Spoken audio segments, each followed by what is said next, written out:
Hello, world history students. Today we pick up with our lecture over Roman achievements. We're going to talk about the greatness that was Rome.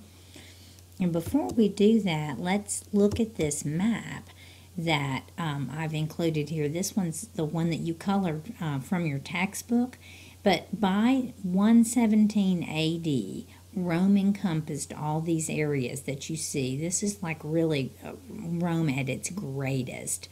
Okay, so let's talk about Roman achievements, not just geographically speaking, but as a result of all the cultural diffusion that was occurring. First of all, you had war and conquest, and you're mixing it up with all these different peoples. And remember, in the beginning, Rome didn't just, come from nowhere. They did take ideas from the Greeks that were in the south, and they continued to heavily borrow from the Greeks. They loved everything that was Greek. In fact, many times when they conquered a Greek area, they brought Greeks as slaves to be teachers to their children. We're going to have a new kind of blending called Greco-Roman blending, and that's where the blending of Greek, Hellenistic, and Roman traditions occurred. And of course, trade and travel during the Pax Romana, when Rome is really stable and there's a lot of peace, is going to help speed up more cultural diffusion than just from the war or from the captivity by the various generals. So let's talk about advances in literature, history, and philosophy. In literature, many Romans are going to speak Greek and imitate Greek styles in their prose and poetry. Okay, and in fact, we have a writer called Virgil. He is going to praise Rome's heroic past in a little story called the Aeneid. And I've probably said this before in class, but you might want to jot it down. The Aeneid is like a combination of the Iliad and the Odyssey. We have a hero, he fights in a war, and then he makes his journey back home, but all in one book instead of in two separate stories. We also have Virgil trying to show that Rome was as great as Greece. He's going back literally all the way to the Trojan War to show this in his story, the Aeneid. Other poets are going to use they're going to satirize.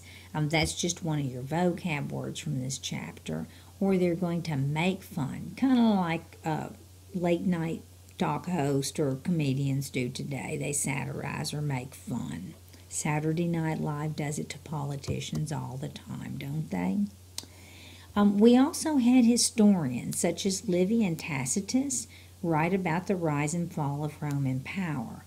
Livy in particular will write with patriotism about the Republic in the past. He will always be kind of looking back to the Republic and how great it was. Tacitus, on the other hand, he's a little bit younger. He's going to write with bitterness about the loss of the Republic and how, Rome became an empire. He didn't really respect that or think it was good. By the way, Tacitus is a Roman historian who also includes a couple sentences, not a lot, about Jesus Christ. In case you thought that Christ was never mentioned anywhere but the Bible, he is mentioned in Tacitus's history as that Christo and his followers and how he was crucified.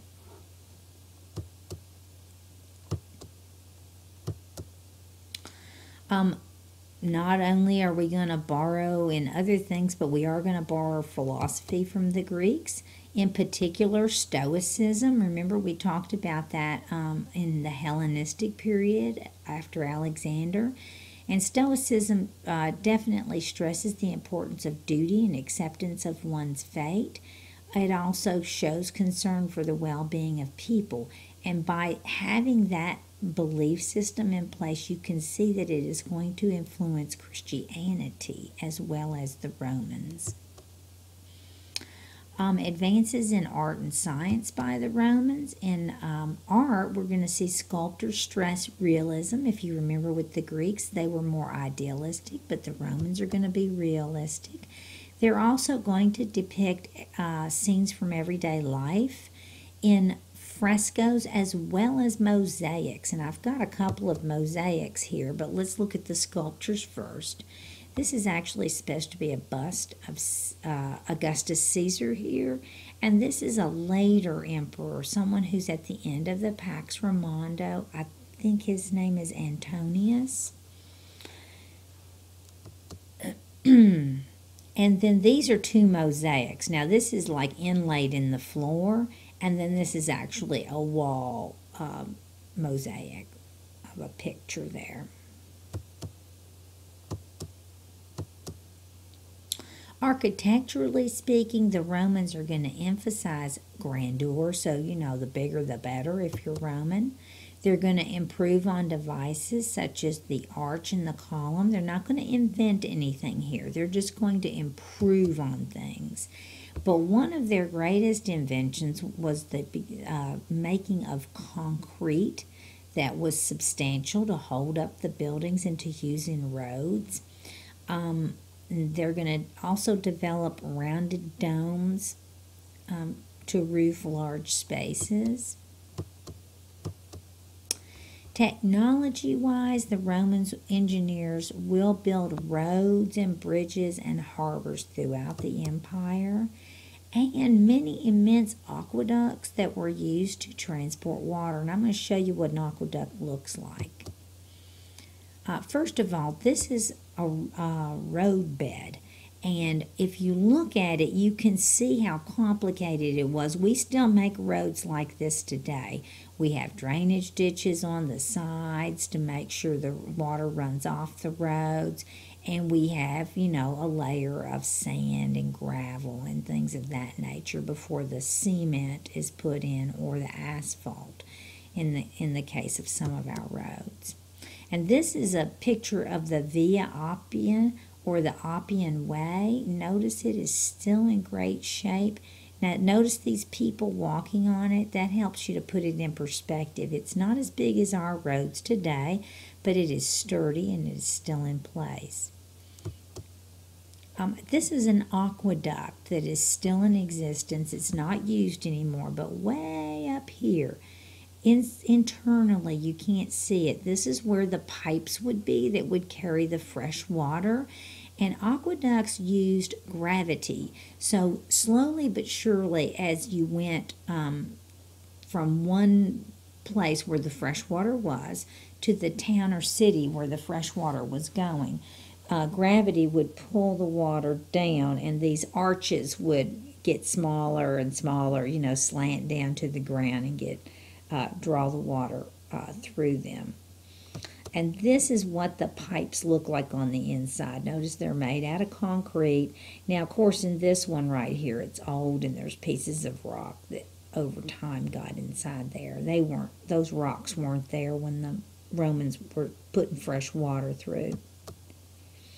And the Romans also, I don't think I have any place written down, but you ought to write down that they engaged in taking public baths. This was a big deal. This was a function of socializing that the Romans did. They would go to these baths that kind of looked like workout places to you and I. And you would take your clothes off, you'd get in a cold bath, then you'd get in a hot bath, and you'd go to a steam room.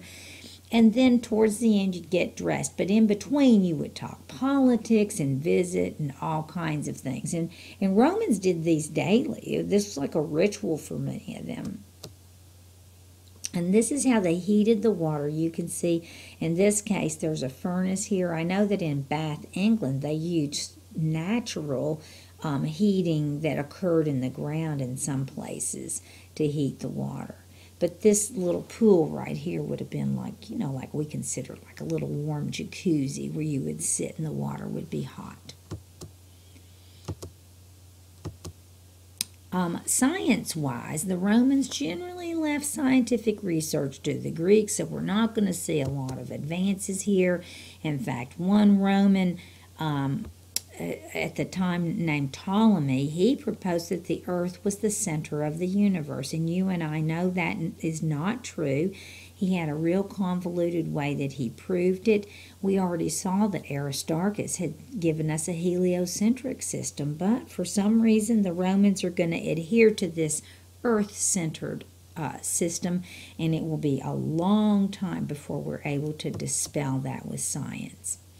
Another scientist named Galen advanced the frontiers of medical science, and he wrote a great big medical encyclopedia. Well, he didn't write it so much as he pulled all these different cures and treatments and things of that nature together in a great big encyclopedia that was used for a long time. One of the lasting things that we have from Rome is law. Especially in America where we feel very impacted by this, but anyone from the West.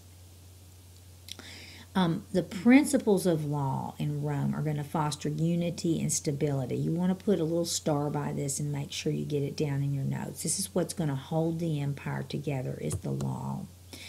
And these principles would be the basis for, like I said, the West later on, Europe and the Americas. And I'm going to give you a couple of principles that we should be very familiar with today. If you're an accused person, you're presumed to be innocent until you're proven guilty. The accused is also allowed to face the accuser. Imagine if you could not find out who was making an accusation against you. We still have this in part of our law today. And finally, guilt has to be established through evidence. And judges are supposed to interpret the laws and make fair decisions. And that's their job. Now, that's the end of that. You guys get your work done, study for your quiz that you're going to have next class, and I'll see you then.